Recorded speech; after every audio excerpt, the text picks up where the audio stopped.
In this video, we will demonstrate how OnStyle's Export Links to Excel tool works. The tool lets you focus only on the links, enhancing both efficiency and accuracy when reviewing them. The tool is available even without assigning a doc config. With the document open, locate the Tools group on the OnStyle tab.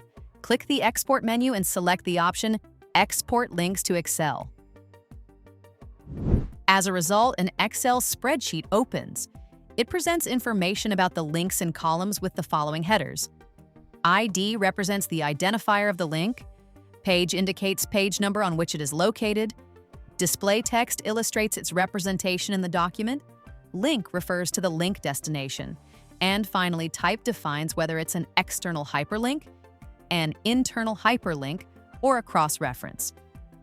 All this data is available in two different tabs, Cross-References and Hyperlinks.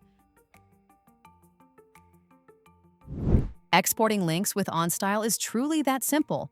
It doesn't rely on Word macros, which makes it a great fit for high-security environments.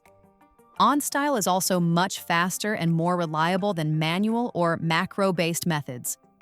Visit our website and try OnStyle for free now.